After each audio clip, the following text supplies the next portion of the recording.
the idea of going through the your experience in the temple is really intriguing to me, and analyzing it through the lens of a waspy. I think that's cool. I would be open to doing that. Yeah, definitely. Let's see. So it happened 2010, so about a decade ago, but that's something that you don't forget. It was Mm-hmm. really confusing though because oh my dog. Um, you're supposed to take like a class beforehand that just kind of like helps you understand everything, and I did take it, but you're supposed to take like a class beforehand that just kind of like helps you understand everything, and I did take it, but I wasn't doing it for the right reasons, so I didn't, pay attention and really understand. So all of a sudden I'm there and all of these rituals I didn't, pay attention and really understand. So all of a sudden I'm there and all of these rituals are going on and I just didn't understand it. And I've been raised LDS my whole life. Temple, Mm-hmm. that was the ultimate goal. That's what you want, everybody, then you finally made it when you've done that. And so of course that's what I was working towards. That's what I thought would make me happy. Um, Right. and it didn't. But it's just really weird, like a lot of the stuff. And I've just been thinking the last couple of days since I've been learning about all the rituals that are real around the world. I'm wondering what in the temp, like, because there's a lot that goes on. They every day members go and do the same thing over and over again. I've never done that, but they do go in and they do work Baptism for for the the dead. dead. Yeah, and it's not just baptisms. They do all kinds of work for the dead. And then they Like say what that else? um sealings. So they'll do baptisms for the dead, and then they have sealings, so like marriage sealings, Oh, and then yeah, so all day long through every single temple all over their yeah, children, right. members going through doing Mm-hmm. work for people that have passed on, and then they say that the people in the afterlife will either accept or not accept it. Mm-hmm. I have a feeling that most of it is going to be based in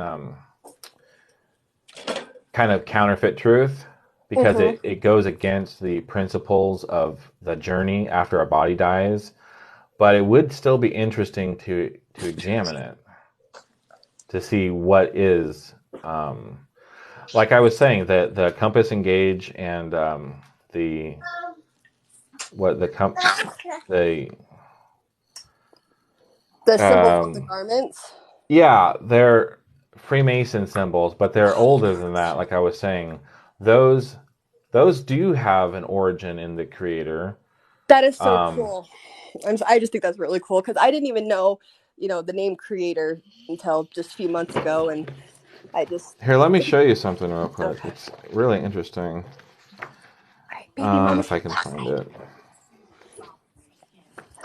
there's quite a lot of symbols, and it's a very intricate book, and it's hard to sort of organize it in your brain because it's so much knowledge and so much information. But let's see if I can find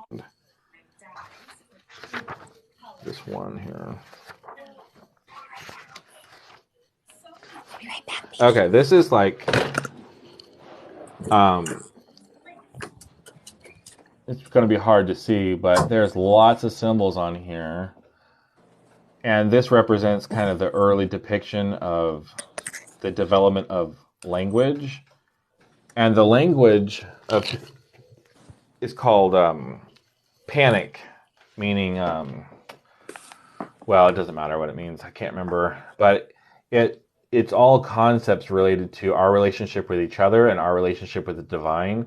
And so each symbol represents a concept, and instead of having words, that it was instead of having like words with sentences, it was more like sounds that represent that concept as well. So it was very kind of, from our perspective, a primitive language, but um, as part of the development process.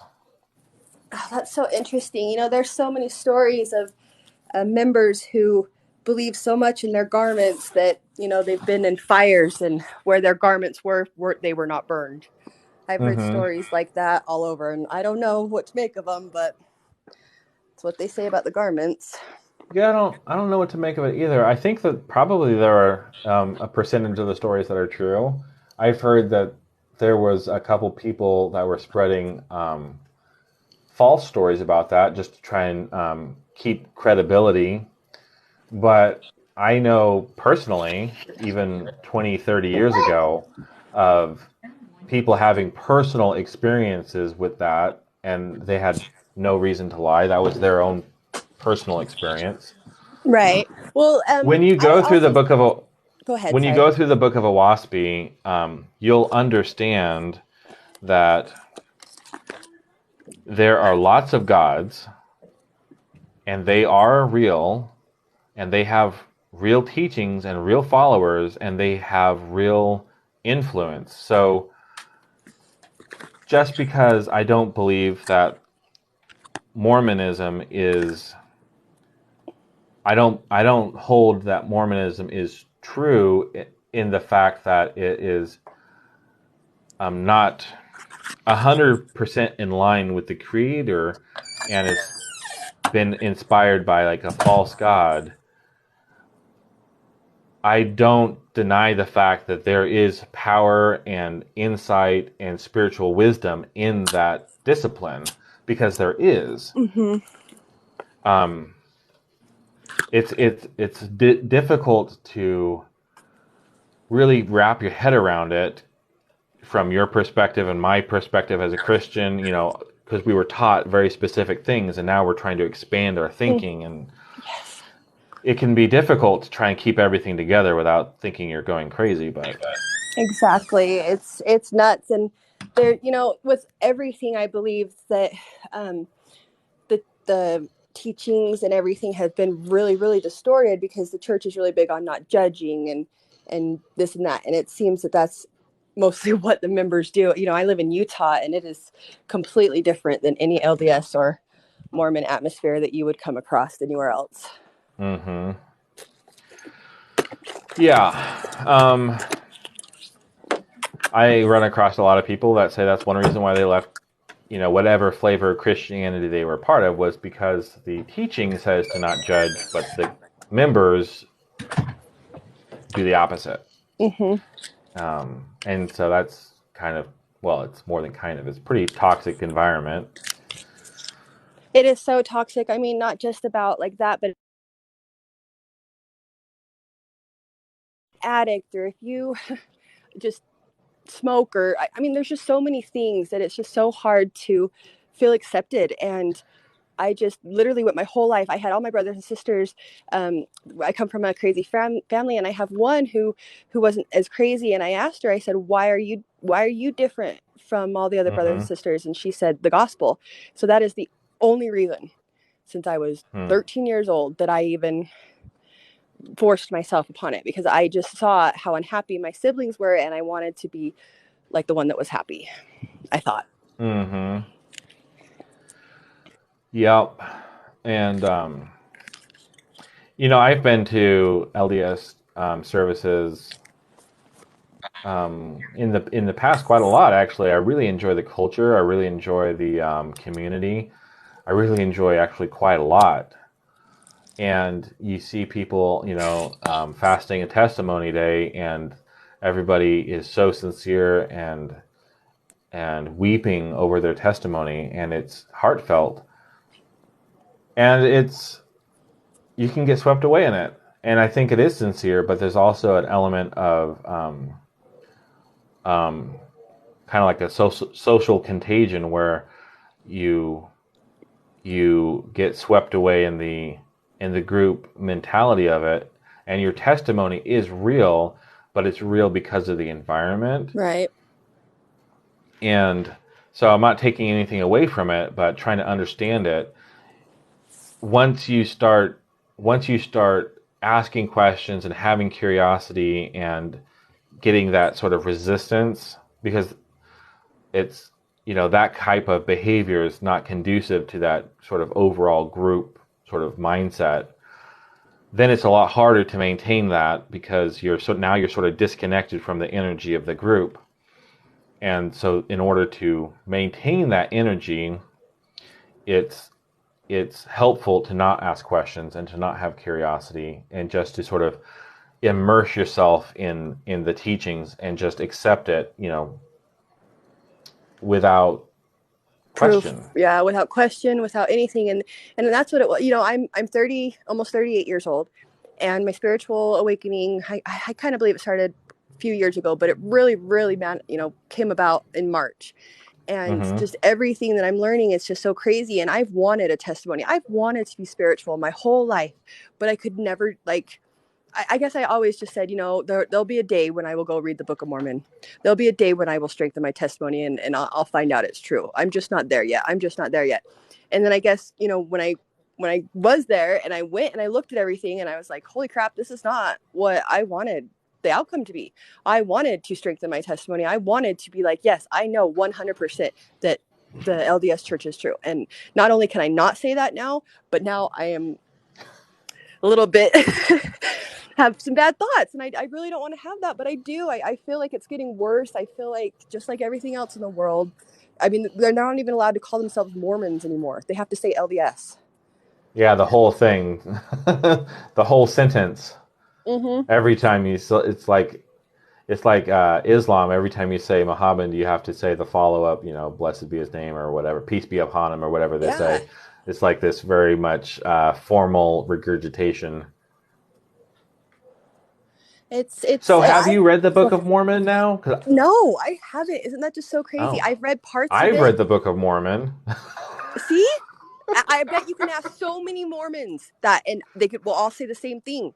Like, there's so many out here that, like, just like me, that are, yes, I'm LDS, but I've never read the Book of Mormon. Do you have a testimony? Well, yeah, my family, we did but it's nobody, at least not that I can see. Most of the majority, I don't feel, really, Hmm.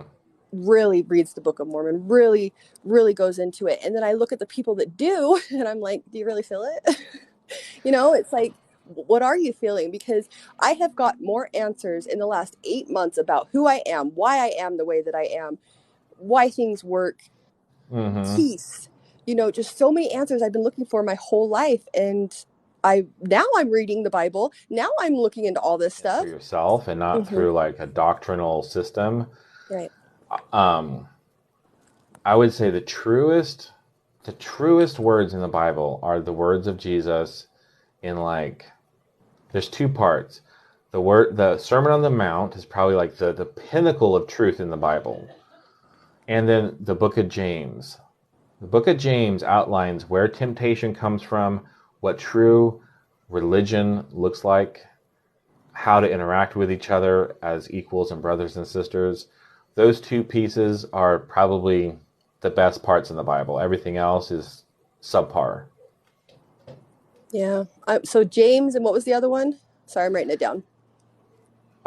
The Sermon on the Mount, I believe, starts in like Matthew 5. And if you read Matthew 5 through like chapter 8, that pretty much. And then also another section when Jesus is praying, the only time I believe that is recorded of him actually giving like an actual prayer is in John. I believe it's like John 16 through 18 or something like that. He's praying for unity. That's really a good passage as well. Okay. All right, I'm gonna go read both of those. What is your thought? So I can't even pronounce the name Owaspie. Owaspie. Do you believe that's what Jesus was teaching, or do you believe this is just knowledge that's been given to us? Okay. So I'm gonna tell you what I believe, and it's not going. I'm not saying it as a way of sort of dismissing what other people believe. But so I believe that there was a man named Jesus, but the words that we have in the Bible that have been ascribed to that man were not actually Jesus's words. Most of them. Mm. There are words like the Sermon on the Mount. You can find many different passages in other texts from other cultures, much older than that.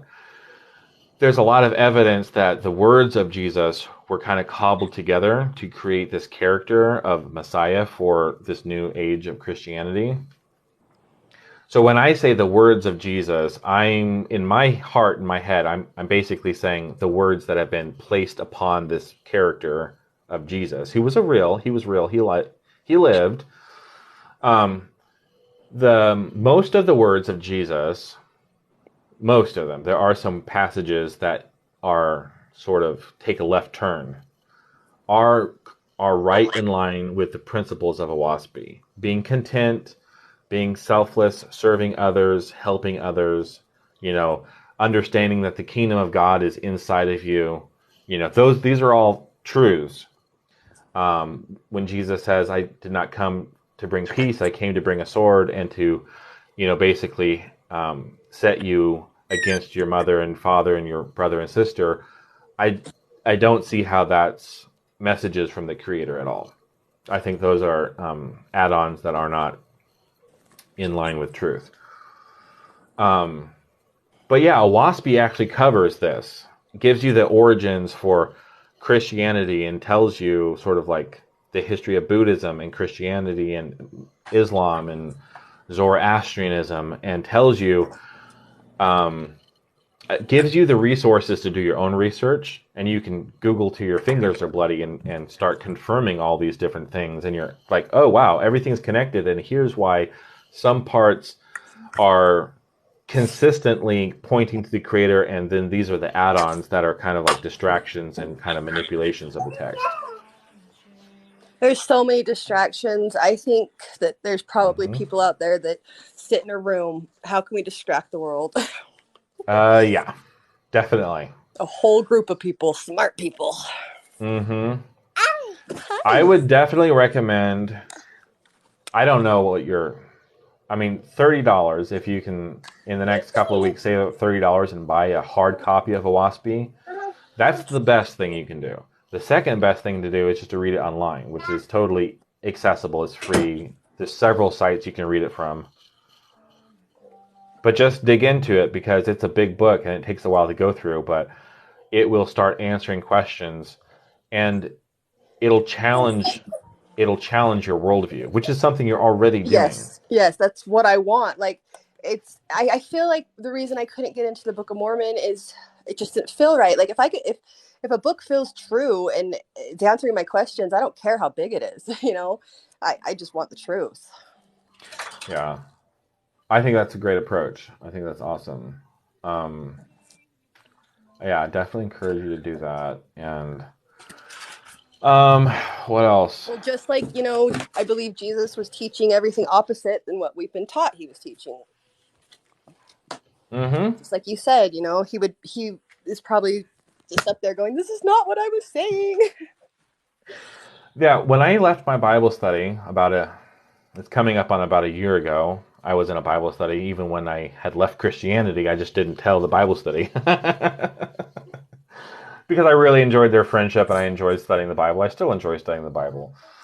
But one of the things that came up was this idea of judgment. And, their idea is that the highest form of love is to tell people that they're going to hell, basically, but to do it in a way that's loving and accepting. I don't know how that's possible, but I brought up the fact that Jesus never did that. He never judged people. The only time he ever talked harshly with people when he was addressing powers that were controlling the people and manipulating the people and taking advantage of the people. He was addressing the powers and the people in charge of it that were oppressing the minorities. But actual individual relationships, he never judged anybody. He was accepting, and obviously through his teachings and example, people could learn how to better their lives. And they just could not accept that. And the one thing, because they like judging people, so that's fine.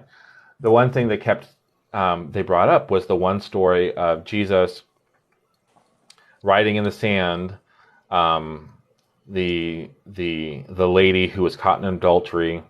The one phrase at the end, "Go and sin no more," and it's like, see, even Jesus said for this lady to stop what she was doing because it was sinning and to not do it again.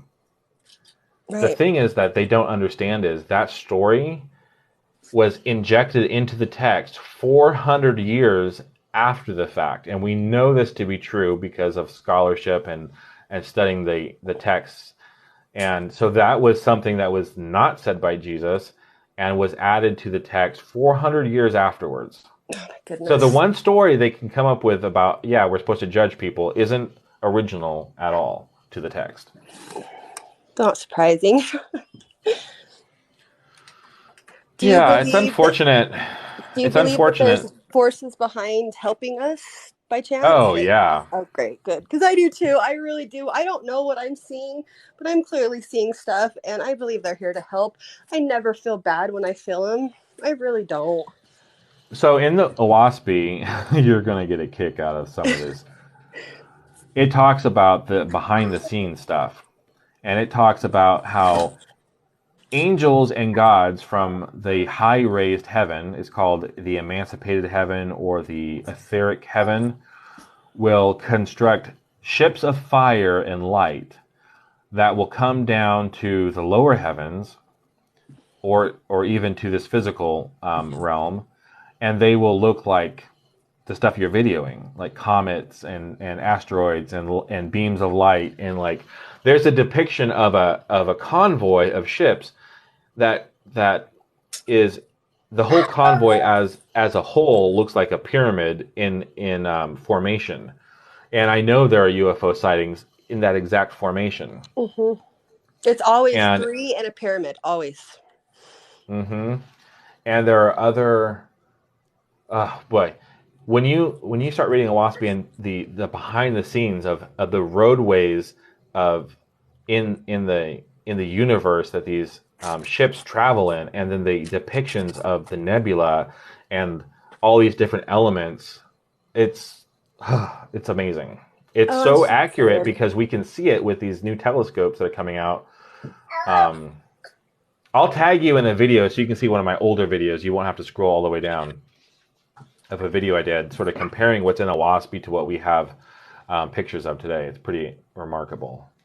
I just don't understand how with my iPhone 12 I can shoot the stars like I can. Yeah, the technology is really. Yeah, do you have a tripod or anything like that to kind of like? I don't, but I plan on getting one because my arms Yeah, are so buff from holding up my phone. yeah, yeah. A tripod would be cool just to keep it steady, Hmm. especially if you're doing a lot of videoing. And I am, and I'm really finding out a lot of cool stuff. I don't know if I'm for sure sold on this, but I'm almost. I think that there's a possibility that there is a planets passing above us that we have not been told about by the government. Have you heard about that? Oh yeah, and a Okay. WASP talks about that too. Oh my goodness, of Um, course. the the the planets, the different worlds that are above us are in a different density. And so they might be really close to us, but we can't see them because we are in a different vibrational state. And Well, then if there if I is had to describe what I see above me, I feel like it is another planets or galaxy or something that is constantly passing over me, and I am mhm, seeing, and what I am filming, what I'm seeing except for the stars, I think are with those. I don't know if I don't know how it works, I don't know how they travel or whatever, but I'm always seeing like before and after what I would describe as what I feel like is a planet, um a bunch of different beings in like rows of mhm, things. It feels like they're just like coming with the planet. They're probably what are inhabiting these planets. That's what I think I am seeing. These other beings, these other creatures that are inhabiting these planets. My mhm. best guess, I guess.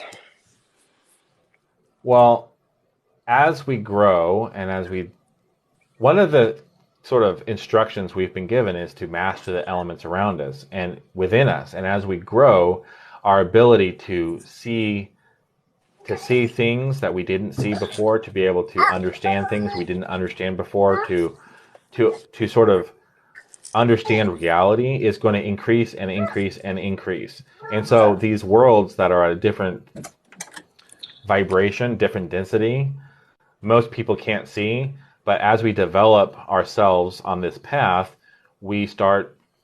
I can see energy. I was doing energy work on my wife the other day, and it looked like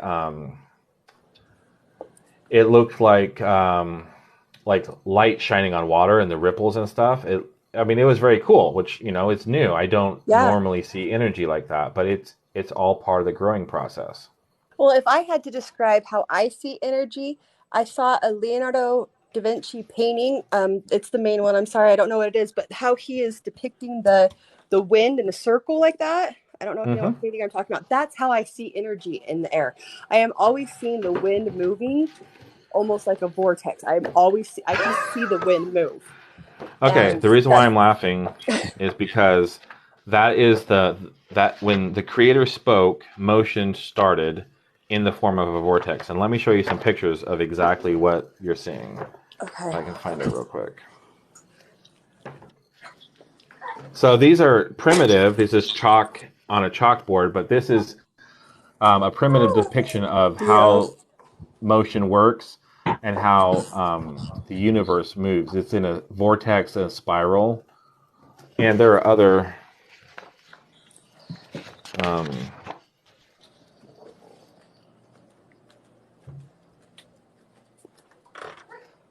and I then, of feel like course, I'm in a dome too. I don't know if there's that has anything to do with it. A dome,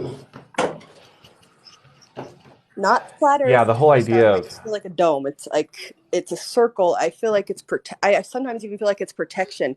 What I am in, it does not feel like a big, huge sky that is around the Earth. I feel like I'm in a little dome. um, let me show you another picture. Okay. So careful, baby. Oh, what is that? So at the center is the physical world, and as you go out, it's almost like a nesting doll, like a Russian nesting doll, or at a lower density are expanding out from the physical, and so it's like a ball within a ball. Of the worlds are flat; they're called plateaus, and others are circular. And so it's not one thing or the other thing. That's the thing people are always trying to decide: is it this or is it that? But the one thing they miss is that it doesn't have to be one thing or the other. It can be a combination of things. Yeah. There's no reason to argue over it. Right.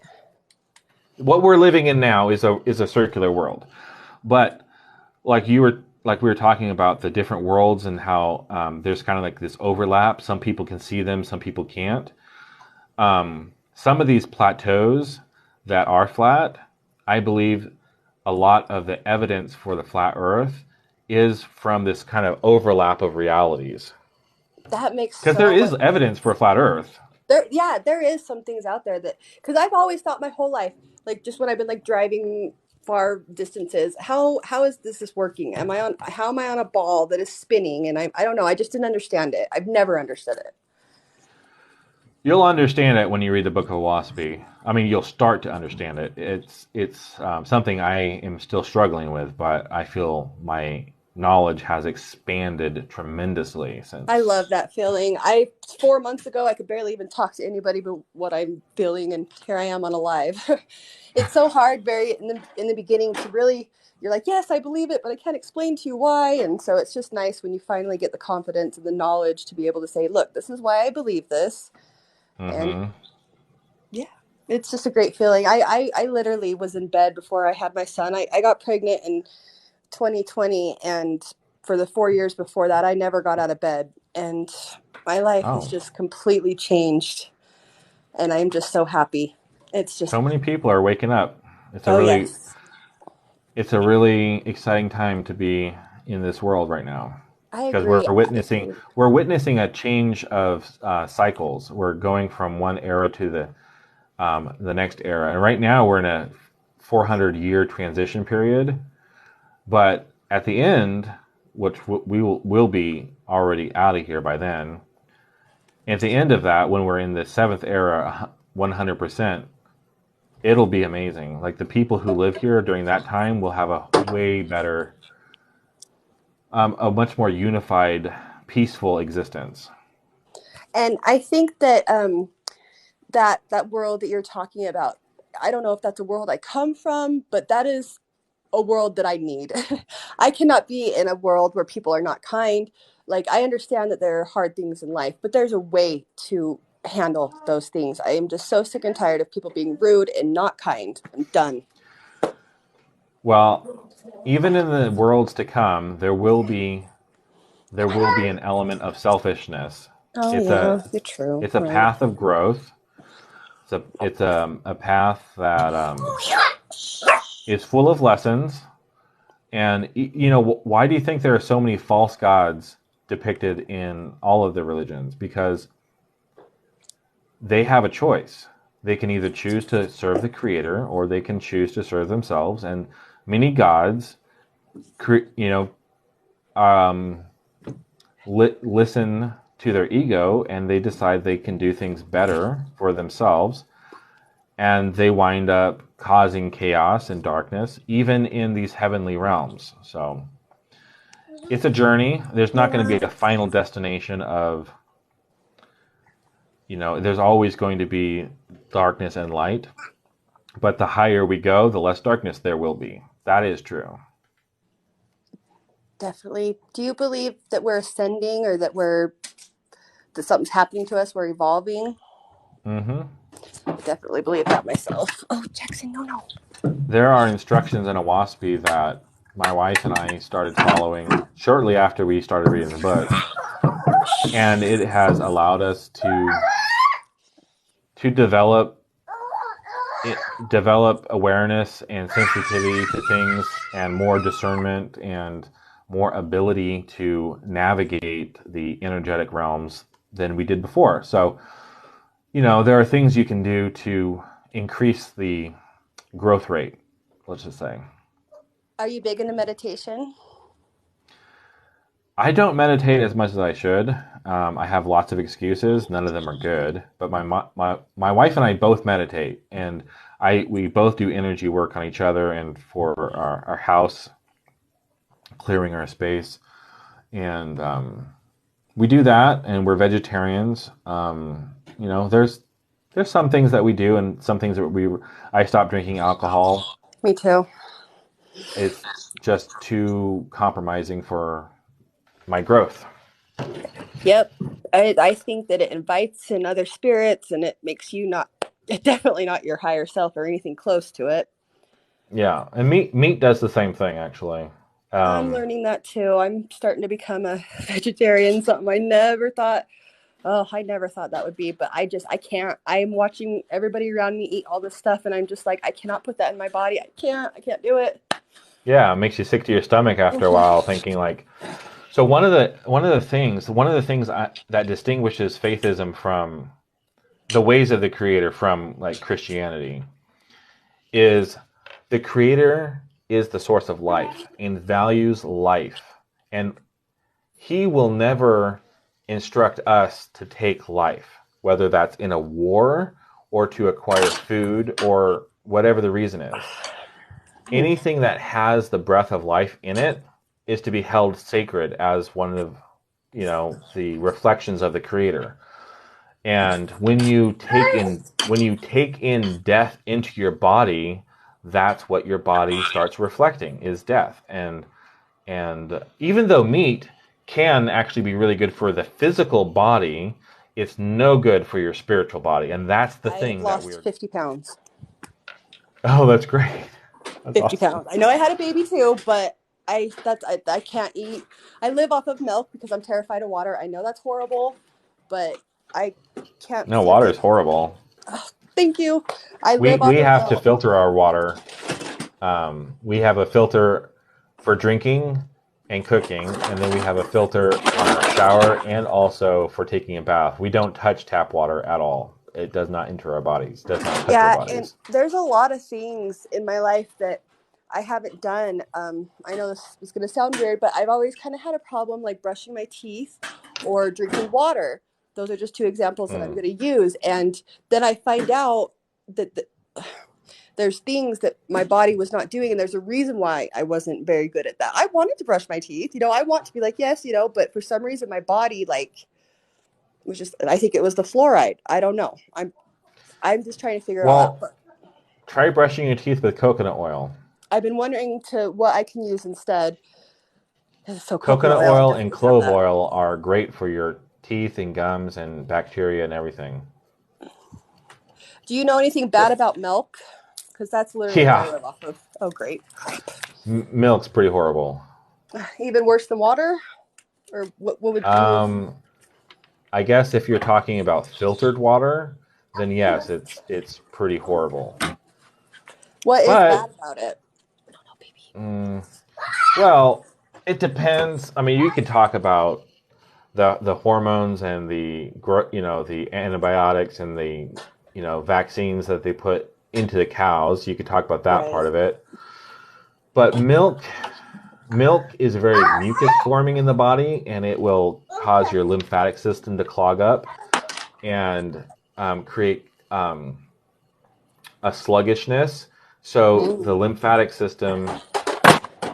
lymphat like the blood has the heart to pump it, so the heart keeps everything moving. The lymphatic system doesn't have that mechanism, and so it can get clogged and be very slow moving, and that's not I'm good. very sluggish, so that Yeah, makes sense. so exactly. So there are things you can do. You can cut out things that are mucus forming.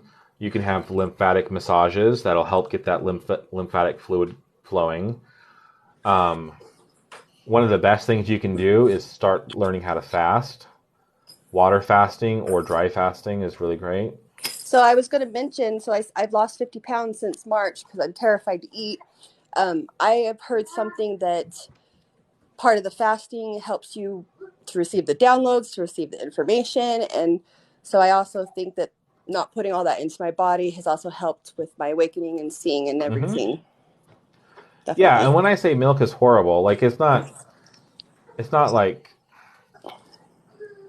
you're doing your path, and you are increasingly doing a better and better job at cleaning your body and increasing your wisdom and knowledge.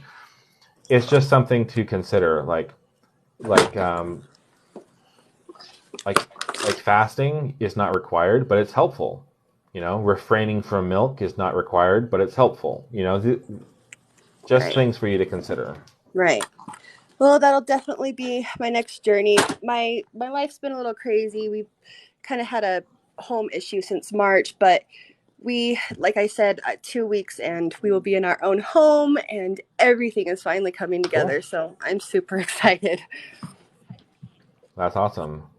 One thing you can do is sun gazing. Sun gazing is easy. You just stare at the sun. It doesn't matter if it's high noon or early morning or evening. It's not going to hurt your eyes. I've No, it stared at does the not. sun. I've stared at the sun in the middle of the afternoon for 10 or 15 minutes, and just your eyes get used to it, and it doesn't hurt your eyes, and just It, it does. just another lie that's been told to us. Yep. I think that everything that we've been told not to do, we need to run and do it. Like, Yeah, pretty seriously. much. That's what everything that like LDS Church has said, okay, you don't want to do this, you don't want to do this. I have been running and doing it because I think like the imagination and just all of that stuff, there's a reason for absolutely Mm-hmm. everything. Mm-hmm. And I lost my imagination and I still don't even think I have it back. I think your imagination is huge.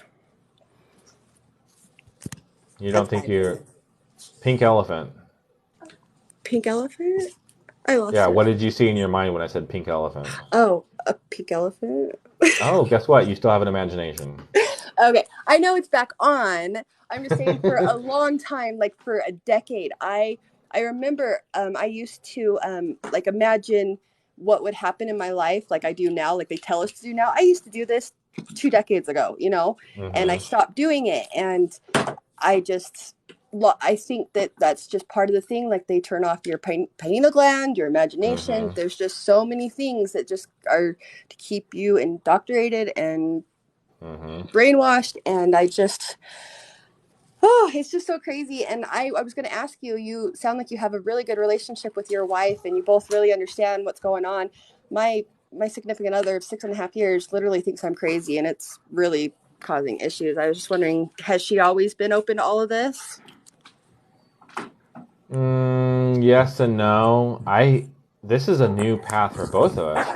When we got married, she was LDS and I was Oh, Seventh Day Adventist, and so that caused some issues. But we both kind of jumped ship from our respective religions, and about 2 years ago, maybe longer than that, we have been coming together and getting more and more in sync and on the same page. And now it's great because we do hold the same values, we hold the same knowledge, we are very much in line with pretty much everything, and it's amazing.